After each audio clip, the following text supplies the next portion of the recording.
putting yourself first isn't selfish. It's actually necessary. And when you make self-care a priority, everything in your life will shift for the better. And everyone around you is going to thank you for it. Hi, I'm Meli. And today I wanted to answer a question that came from one of our community members. And I can so relate to this question. And I know a lot of you are going to resonate with it too. So the question is, how do I put my needs before other people's needs? And as a caring, kind, loving, and giving person, sometimes we tend to forget about ourselves and instead we just choose to give and help and please others. And this is great, but not when we're not meeting our own needs. And not taking care of yourself and not putting yourself and your needs first will affect every area in your life. So when we constantly put others' needs over our own, we just become depleted. We become more irritable, more reactive in situations, more frustrated, maybe even angry, anxious, worried, stressed, negative, and also resentful. And we can even end up depressed. So a simple idea is you just can't give from an empty cup. You can't be the best version of yourself from an empty cup. So when we don't take care of our needs, sometimes we can even lose ourselves, right? And get out of touch with what it is that we truly want and what we need to function at our very best. So the first step in how to make our needs a priority, or how to make self-care or ourselves a priority, the first step is to understand and really understand this, is that putting yourself first is not selfish. It's actually necessary. And when you do make self-care a priority, everything in your life is going to shift for the better. Prioritizing yourself is actually an act of love and kindness, not only towards yourself, but also towards others. And also like to the people that you most love and everyone else that you touch in your life. So just think of the times when you feel like you're well rested, you did the things that you love to do, you feel happy, you feel energized, you feel at ease. How do you tend to react when situations get uncomfortable or stressful, when you're in this space of like happiness, gratitude, and ease? And then think of when you are sleep deprived, when you feel depleted, when you feel grumpy, maybe even hungry, tired, stressed, worried, or anxious, negative and frustrated. How do you tend to react to more difficult situations or uncomfortable situations where you're in this uncomfortable space already? And I know you've experienced it before, and there's a huge difference on how you react to these moments and which way you think about which way you would rather react.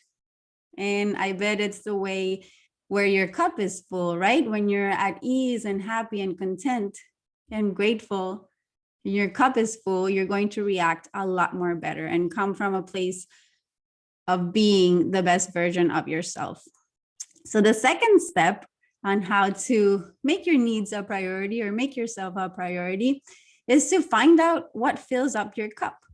So make a commitment to just make time for yourself, to replenish, to rest, to do what you love to do daily, be it exercise or paint or draw, whatever it is that you love to do, read.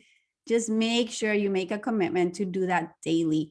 And then treat this time as a special and most important meeting of your day.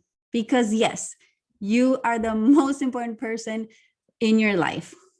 And I say this as a mother and someone who is just willing to give everything to her child. But I do understand that the most valuable thing that I can give her is the best version of myself in any given situation.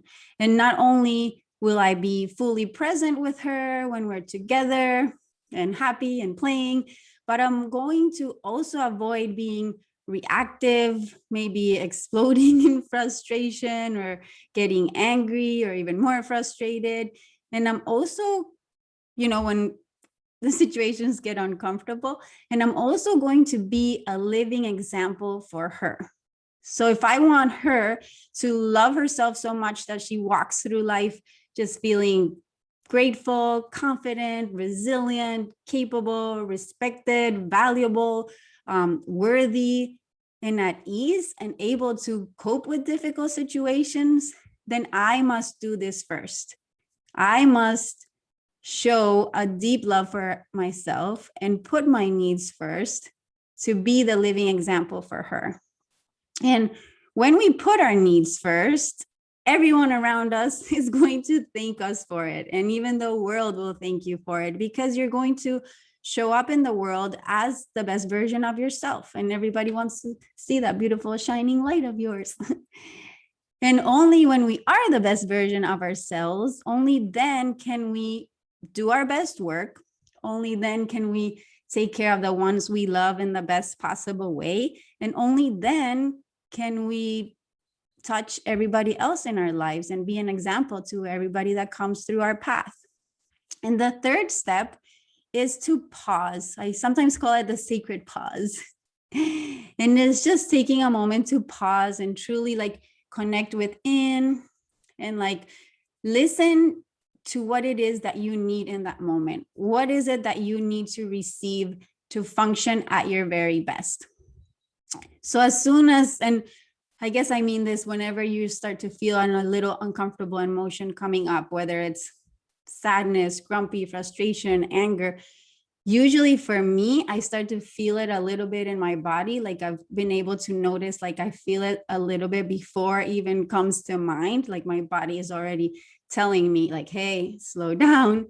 So as soon as you start to feel any bit of frustration, overwhelm, or you start feeling tired or grumpy or anger swelling up within you, take a moment and pause, the sacred pause. So stop whatever it is that you're doing and just close your eyes and take 5 deep breaths. Just this simple practice will make a world of a difference. And as you're taking your deep breaths, maybe you want to place your hands on your heart. And every time that we breathe deeply, we simply automatically begin to relax the body. We take the body out of that fight or flight mode, right? And we bring it back to ease and peace as we breathe deeply. And when we breathe deeply, we begin to relax the body. And when we relax the body, we also begin to relax the mind. So that's why I call it the sacred pause. It's super simple. 5 deep breaths, put your hands on the heart. Once you start feeling that calming effect in your body and your mind, then take a moment and ask yourself this very important question. What do I need right now?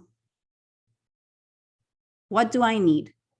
So be there for yourself like you would be to your best friend, like you would be there for your very own child, right? Be there for yourself. What do I need right now? Simple question. And once you receive your answer, you have to take action and give yourself what you need. And it can be something really simple as I just need to step outside for a moment and breathe fresh air. I just need to have a glass of water. Maybe you need to eat something nourishing because you've gone go all day and haven't eaten anything. Maybe you just need to spend a little time in nature. Spending time in nature does wonders.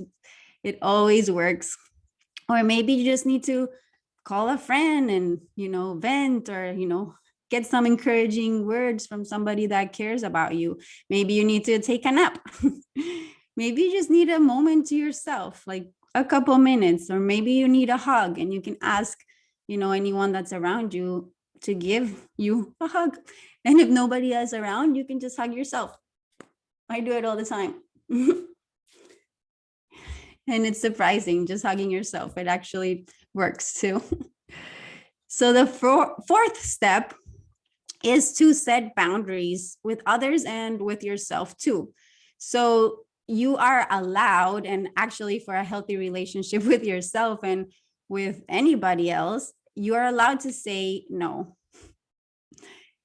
And to say, I need this, or I need help, or I don't want that, I want this. And oftentimes the people who care about us the most, they would love, love, love to be able to give us what it is that we want and need in the moment. They don't want to see us suffer, right? Or to be frustrated and struggling. They want to make us happy. And so when we do express our needs and our wants, we just make it easy for them and clear for them on what it is that we want and need so they can fulfill it too. And sometimes what we want and need is something that we can do for ourselves and we don't need anybody else to do it for us. Like the example I gave of a hug, maybe you need a hug, but you can hug yourself. And then the way to communicate if you are with somebody else, always in a kind and loving way, both to others, but also to yourself. And that's why sometimes if you feel frustrated or angry, that sacred pause is good because you calm yourself down. And from that space, you can be a lot less reactive into what you're going to say. And always think before you speak. I love to think of this before I speak to someone else, and even before I speak to myself.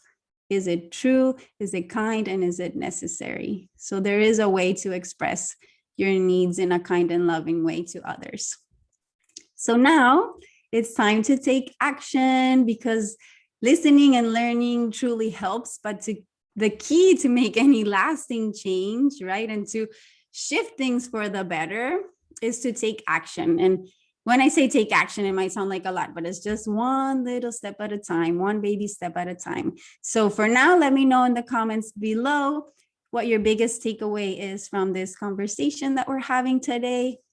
And also share with me that one thing you're going to do today for yourself to prioritize yourself. Share with me in the comments. Thank you so much for being here. And if you haven't already, sign up to receive free yoga, meditations, mindfulness, resources, and real conversations like this one. I'll provide the link below, or it's also on my Instagram profile. And if you have any questions or special requests, you can also submit it. I'll provide the link below as well. Thanks so much. So happy to be sharing life's journey with you. From my heart to yours.